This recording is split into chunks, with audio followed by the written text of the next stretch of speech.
Hello बच्चों, आज मैं आपके साथ डिस्कस करूंगा सेक्शन 80D। 80D क्या है बच्चे? Health insurance premium. इसकी डिडक्शन मिलती है इनकम टैक्स के अंदर, जीटीआई के नीचे चैप्टर 6 से होता है ना, उसकी डिडक्शन मिलती है। तो आइए एक बार कॉन्सेप्चुअलाइज करते हैं। सर 80D की डिडक्शन किसको मिलती है? Individual and HUF. अब इंडिविजुअल के एक कैटेगरी में बनाऊंगा, दैट इज इंडिविजुअल में एक सेल्फ प्लस फैमिली होता है, और दूसरा मेरा जो हैंड है वो किसके लिए हो जाएगा? पेरेंट्स के लिए। तो पहले मैं सेल्फ प्लस फैमिली की बात करता हूँ और ये वाला हैंड मेरा पेरेंट्स के लिए होगा। तो सेल्फ प्लस फैमिली में, सेल्फ प्लस फैमिली के अंदर कौन है sir? Spouse plus dependent children. कितने खर्चे कर रहे हैं सर? आप तीन टाइप के खर्चे कर सकते हैं, आपको डिडक्शन मिल जाएगी।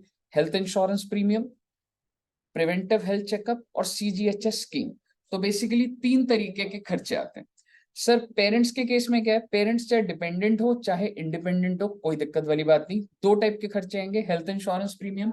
सीजीएचएस यहाँ पर नहीं आता बच्चे, सिर्फ और सिर्फ प्रिवेंटिव हेल्थ चेकअप। तो पेरेंट्स के केस में health insurance premium and preventive health checkup. और यहाँ पर कितने थे बच्चे? तीन। Health insurance, preventive health checkup and CGHS scheme. Self plus family में लिमिट कितनी थी? 25,000। पेरेंट्स के लिए लिमिट कितनी थी? 25,000। दोनों मिलाकर कितनी होगी बेटा? 50,000। यानी कि अगर मैं इंडिविजुअल हूं, मैं अगर अपनी वाइफ और अपने बच्चे के लिए 30,000 की पॉलिसी लेता हूं तो डिडक्शन के लिए मिले 25,000। पेरेंट्स के लिए 30,000 की ले लेता हूं तो डिडक्शन कितने की मिलेगी? मैक्सिमम 25,000। तो टोटल मिलाकर कितनी होगी? 50,000।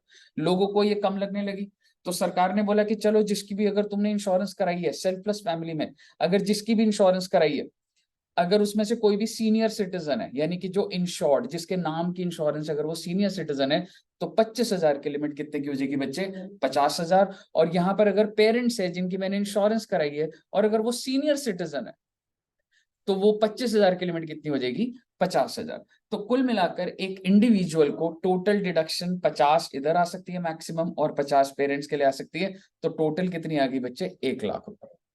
यहां तक क्लियर है? बस आप ये ध्यान रखना कि जो सीनियर सिटीजन है वो रेजिडेंट भी होना चाहिए, यानी कि 25 से 50 तब होगी जिसकी आपने इंश्योरेंस कराई है, एक तो वो सीनियर सिटीजन है प्लस वो रेजिडेंट होना चाहिए। ठीक है, तो इधर पेरेंट्स के लिए भी 25 से 50 कब होगी? जिसके लिए भी मैंने इंश्योरेंस कराई है अपने फादर या मदर के लिए, वो सीनियर सिटीजन होने चाहिए, यानी 60 और अबव, प्लस रेजिडेंट होने चाहिए। मेरा आपसे सवाल, मेरे अगर फादर नॉन रेजिडेंट है पर वो सीनियर सिटीजन है, क्या मेरी 25 से 50 लिमिट जाएगी? नहीं जाएगी सर, क्योंकि आप सीनियर भी होने चाहिए और आप रेजिडेंट ऑफ इंडिया भी होने चाहिए। ठीक है बच्चे? तो 50,000 इधर और 50,000 इधर। नेक्स्ट चीज आती है प्रिवेंटिव हेल्थ चेकअप। मैंने आपको बताया था सेल्फ प्लस फैमिली में भी प्रिवेंटिव हेल्थ चेकअप है और इधर भी प्रिवेंटिव हेल्थ चेकअप है। ठीक है, प्रिवेंटिव हेल्थ चेकअप की इंटरनल लिमिट होती है 5,000। इंटरनल मतलब ये है तो 25,000 के अंदर ही, पर 5,000। अच्छा सर, मतलब 5,000 इधर 5,000 नहीं बच्चे, दोनों की मिलाकर 5,000, दोनों की मिलाकर।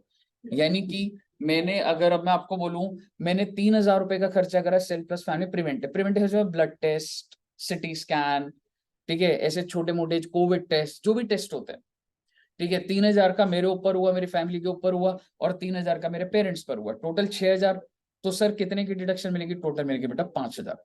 नेक्स्ट पॉइंट, सर जी ये जो हम हेल्थ इंश्योरेंस लेते हैं ये कहाँ से लेंगे सर? बच्चे आईआरडीए रेगुलेटेड इंश्योरेंस कंपनीज होनी चाहिए, और आपकी जो पेमेंट होनी चाहिए वो नॉन कैश होनी चाहिए। बोले तो आपको बैंक के थ्रू पे करना है।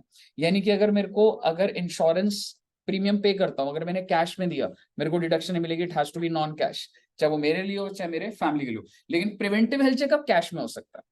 कहने की बात यह है भैया, सारी की सारी पेमेंट बैंकिंग के थ्रू, बैंकिंग रूट के थ्रू होनी चाहिए, लेकिन preventive health checkup can be in cash. और प्रिवेंटिव की अपनी लिमिट कितनी है बेटा? 5,000। नेक्स्ट थिंग, सर ऐसे बहुत सारे लोग हैं जो कि सीनियर सिटीजन है और उनको कोई पॉलिसी बेचता ही नहीं, क्योंकि सर अगर कोई 60 साल का हो जाता है तो उसको पॉलिसी बेचता ही नहीं है। तो सरकार ने बोला कि डोंट वरी, अगर आपकी पॉलिसी नहीं भी है तो भी हम 80D में आपको बेनिफिट देंगे। कैसे देंगे? अगर आप एक इंडिविजुअल है, और अगर आप एक सीनियर सिटीजन है, प्लस अगर आप एक रेजिडेंट है, और अगर आपके पास पॉलिसी नहीं है, मान लो मैं 60 साल का हूं, मेरे पास कोई पॉलिसी नहीं है, और मेरे ऊपर मेडिकल एक्सपेंडिचर होता है, कितने रुपए का हो गया? 70,000 का। मैं कह रहा हूँ भाई मेरे को तो कोई पॉलिसी बेचता नहीं, मेरे को 80D का क्या फायदा? सरकार कहती है तुम्हारे पास पॉलिसी नहीं है ना, टेंशन मत लो, 50,000 तक की डिडक्शन हम आपको दे देंगे। यानी कि सर 80D आज के टाइम पे सिर्फ और सिर्फ हेल्थ इंश्योरेंस या सीजीएचएस या प्रिवेंटिव तक नहीं है, एनी मेडिकल एक्सपेंडिचर पर भी है। लेकिन कंडीशन ये है कि मेडिकल एक्सपेंडिचर जो है वो किस इंसान का हो रखा है? जो कि सीनियर सिटीजन है और जो रेजिडेंट हो, जिसके पास पॉलिसी नहीं है तो उसको भी 50,000 मिल जाता है। लास्ट पॉइंट बच्चे जो मेरे को हेल्थ इंश्योरेंस में आपके साथ डिस्कस करना है, सर सपोज करो मैंने आज पॉलिसी ली और मैंने कितने साल की पॉलिसी ली, 2 साल की, ठीक है। तो मान के चलो 1 साल का प्रीमियम था 6,000, मैंने 2 साल की पेमेंट कर दी 12,000। अगर मैंने आज पॉलिसी ली तो बेसिकली अब मैं क्या करूं, पूरी 12,000 इसी साल में मिल जाएगी, यानी कि 23-24 में, ठीक है। ऐसा है क्या? नहीं सर, 23-24 में नहीं मिलेगी आपको सारी। कैसे मिलेगी देखना, अगर मैं 2 साल में पे कर रहा हूँ और अगर मान लो मैंने आज, so today is, if I से, आज जो डेट है आई थिंक वो 10th मई है, ठीक है। तो 10 मई, तो साल कब खत्म होगा, 10 मई से 9 मई 2024, और फिर अगला दोबारा से कब होगा, 9 मई 2025।